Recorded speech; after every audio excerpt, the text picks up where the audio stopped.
बोला साहेब.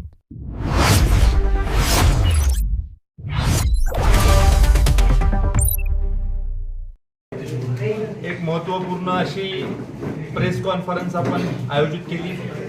माजी मुख्यमंत्री पृथ्वीराज चव्हाण साहेबांनी काल काही आरोप केले. त्या आरोपाचं स्पष्टीकरण करण्यासाठी आपण आज पत्रकार परिषद आयोजित केली. मी सगळी आकडेवारी ही पत्रकार बांधवांच्या समोर मांडलेली आहे. मुळात कराड दक्षिण विधानसभा मतदारसंघामध्ये SIRचं काम चालू व्हायच्या आधी म्हणजे 10 जून 2026ला एकूण मतदारांची संख्या ही 3,03,202 इतकी होती. या 3,03,202 मतदारांपैकी 2,67,121 मतदारांचे EF फॉर्म हे आज सरकारकडे आलेले आहेत. जे परमनंटली शिफ्टेड मतदार आहेत त्यांची संख्या 22,263 आहे. जे मतदार आज हयात नाही आहेत अशांची संख्या 7,695 आहे. जे मतदार या प्रक्रियेमध्ये ॲब्सेंट होते त्यांची संख्या 1,554 आहे. आणि त्यामुळं जे दुबार मतदार आहेत, दुबार मतदारांची संख्या 4,528 आहे. आणि त्यामुळं त्यांनी जो आरोप केलेला आहे की 58,000 दुबार मतदार होते, हे धाधांत खोटं आहे. सगळी आकडेवारी ही प्रांत ऑफिसकडे उपलब्ध आहे. माझी आपल्याला सगळ्यांना विनंती आहे की प्रेसचे प्रतिनिधी म्हणून आपण सगळी माहिती प्रांत ऑफिसकडून घ्यावी. प्रांत ऑफिसकडनं माहिती घेतल्यानंतर आपल्याला असं कळेल की फक्त 4,528 हे दुबार मतदार होते. SIR मध्ये मतदान व्यवस्थित करण्यासाठीची जी प्रक्रिया झाली किंवा मतदान जे दुबार होतं ते कमी करण्यासाठी किंवा इतर मतदान कमी करण्यासाठी जी प्रक्रिया झाली ती पार पडलेली आहे. आणि त्यामुळं हे जे मतदार आले होते मतदान प्रक्रियेमध्ये हे मतदान आता कमी झालेलं आहे. पण हे जे खोटे आरोप होतात आहे की 58,000 होते, 46,000 होते, काय वेगवेगळे आकडे देतात, हे चुकीचं आहे.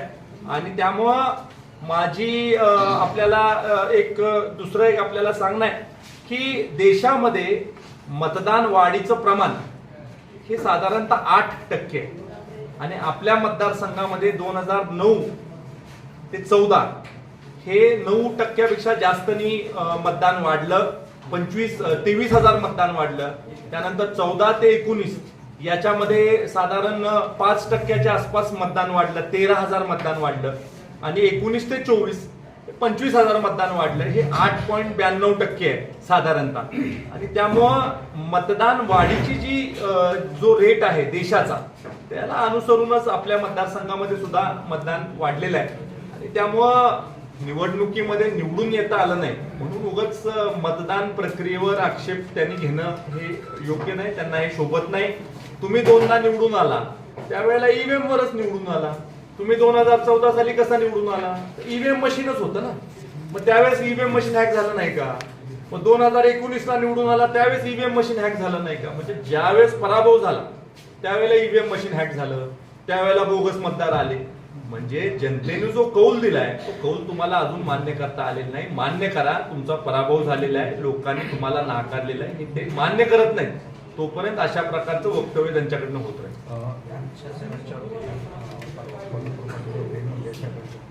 आदरणीय अमितभाई शाह साहेब हे देशाचे सर्वोच्च नेते आहेत. अत्यंत चांगल्या प्रकारची कामगिरी अमितभाई शाह साहेबांनी केलेली आहे. 370 कलम हटवण्याचं महत्वपूर्ण काम या देशामध्ये ज्या कणखर नेत्यांनी केलं त्याच्यापैकी अमितभाई शाह साहेब एक आहेत. आमचे आदरणीय पंतप्रधान मोदीजी आणि अमितभाई शाह साहेब यांनी अत्यंत चांगलं काम देशामध्ये केलेलं आहे. आणि अशा ज्येष्ठ नेत्यांविषयी यांनी अशी काही टिप्पणी करणं ही योग्य नव्हतं. त्यामुळे अशा पद्धतीच्या टीका टिप्पणीचा मी निषेध करतो. बाबा तुम्ही मगाशी त्यांच्या कुटुंबियांनी दुबार मतदान केल्याचा आरोप केला. ते त्यांच्या कुटुंबियांनी 2014, 19 आणि 24 तिन्ही वेळेला त्यांच्या कुटुंबातल्या 7 लोकांचं 3-3, 4-4 ठिकाणी मतदान होतं याचे पुरावे आहेत. जे मतदार याद्या आहेत ज्याचं शुद्धीकरण आता केलं त्या मतदार याद्यांमध्ये त्यांचं 3-3 ठिकाणी मतदान आहे. आणि हे काही मोगम नाही, मी तुम्हाला पुरावे दिलेले आहेत की कुठल्या बूथवर यांचं मतदान आहे. आणि ह्यांचा असा जर का दावा असेल की राज्याच्या माजी मुख्यमंत्र्याच्या पुतण्याचं BLO ऐकत नाही, हा ह्यांचा दावा असेल, तर मग हे हास्यास्पद आहे की कसं काय BLOने तुमचं ऐकलं नाही. आणि त्यामुळे ह्यांनी स्वतःच्या घरातली मतं ह्यांना कमी करता आली नाही 3 निवडणुका. आणि आता हे म्हणतात आहे की दुबार मतदान झालं आणि हे झालं, तर हे सगळं खोटं आहे. आणि शेवटी त्यांनी पराभव पचवायला शिकला पाहिजे. बोला साहेब,